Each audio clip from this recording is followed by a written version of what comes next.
शिवसेना आणि भाजप युतीच्या अधिकृत घोषणेनंतर आज पहिल्यांदा शिवसेनेची बैठक होती आहे। या बैठकीला शिवसेनेचे पक्षप्रमुख उद्धव ठाकरे यांच्यासह सर्व खासदार, जिल्हा प्रमुख, तालुका प्रमुख हे उपस्थित राहणार आहेत। लोकसभा निवडणुका येत्या काही दिवसातच घोषित होत आहेत। त्यापूर्वी युतीचे उमेदवार म्हणून लढताना निवडणूक रणनीती ठरवली जाणार आहे। ईशान्य मुंबई आणि जालना लोकसभा मतदारसंघातील शिवसैनिक आणि पदाधिकाऱ्यांची नाराजी उद्धव ठाकरे आता कशी दूर करणार याकडे सगळ्यांचं लक्ष लागलंय। कारण दोन्ही मतदारसंघातील विद्यमान भाजप खासदार किरीट सोमय्या आणि रावसाहेब दानवे यांच्या विरोधात स्थानिक शिवसैनिकांमध्ये संताप पसरला आहे।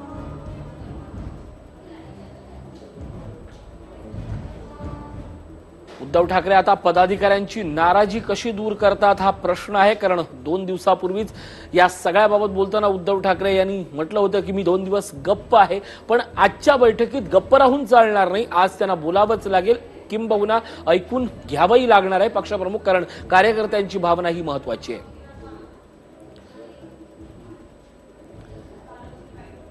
आपण या संदर्भात अधिक चर्चा करूयात। आमचे प्रतिनिधी सुनील काळे आपल्या सोबत आहेत। सुनील, युतीची घोषणा झाल्यानंतर पहिल्यांदाच पक्षप्रमुखांना सगळ्यात मोठं आव्हान आज निर्माण टाकलंय, ते म्हणजे आपल्या खासदारांशी बोलायचं आहे, आपल्या जिल्हा प्रमुखांशी बोलायचं आहे, आपल्या आमदारांशी बोलायचं आहे आणि मतं जाणून घ्यायची आहेत।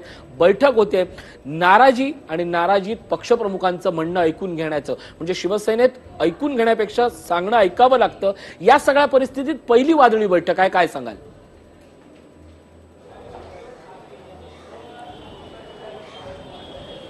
ऋषी, निश्चितच, कारण की आपण जर बघितलं तर शिवसेना आणि भाजपचं सरकार गेल्या 4.5 वर्षापासून सत्तेत होतं, पण शिवसेनेची भूमिका ही सातत्यानं विरोधाची राहिली आहे। आणि त्याचबरोबर ज्या पद्धतीनं उद्धव ठाकरे यांनी गेल्या 1.5 वर्षापासून स्वबळाचा नारा दिला होता, त्यानंतर अचानक अमित जे शहा आहेत मातोश्रीवर येतात आणि उद्धव ठाकरे युतीची घोषणा करतात। त्याचबरोबर फक्त लोकसभाच नाही तर विधानसभेबरोबर सुद्धा युती करतात। त्यामुळे कुठेतरी शिवसेनेच्या कार्यकर्त्यांमध्ये, पदाधिकाऱ्यांमध्ये नाराजी आहे। आपल्याला माहिती आहे की त्याचबरोबर नगरचं पण आपल्याला एक पहिला पदाधिकारी आहे ज्यांनी राजीनामा देऊन राष्ट्रवादीमध्ये प्रवेश केला आहे। कारण की ज्या पद्धतीनं भाजपला शिवसेनेनं आव्हान दिलं होतं ते आव्हान कुठेतरी कमी केल्याचं दिसून येतं आणि त्यामुळे एकूणच पदाधिकारी असतील, त्याचबरोबर शिवसेनेचे खासदार असतील आणि तालुका प्रमुख असतील, ज्या शेवटचा जो कार्यकर्ता आहे त्या कार्यकर्त्यापर्यंत काय भावना आहे युती संदर्भात ही जाणून घ्यायचा प्रयत्न उद्धव ठाकरे करतील। त्याचबरोबर ज्या पद्धतीनं लोकसभा निवडणूक काही दिवसांवरती येऊन ठेपलेली आहे, त्यामुळे शिवसेनेनं युती करत असताना युतीबद्दल कार्यकर्त्यांच्या मनात काय आहे आणि कार्यकर्त्यांनी कशा पद्धतीनं काम केलं पाहिजे या पद्धतीचं मार्गदर्शन उद्धव ठाकरे करणार आहेत। आणि एकूणच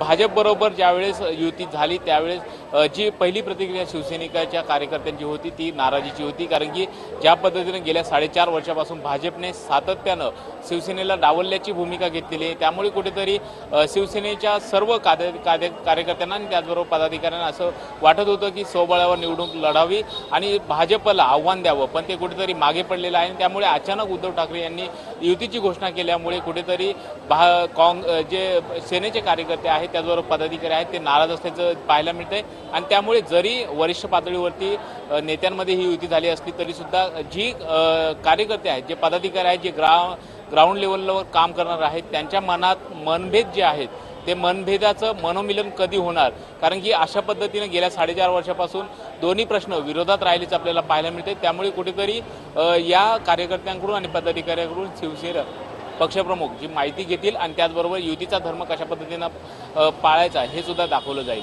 नक्कीच युतीचा धर्म आता कशा पद्धतीनं पाळला जातोय त्याबाबत माहिती दिली जाईल, पण सगळ्यात महत्त्वाची गोष्ट ही आहे की आता कोण कुणाला कशा पद्धतीनं ग्राउंड लेवलला समजवणार हाच खरा प्रश्न आणि त्या संदर्भात आज बैठकीत काय घडतं त्याकडे आपलं सगळं लक्ष राहील। धन्यवाद सुनील तुर्तास या सगळ्या माहितीबद्दल।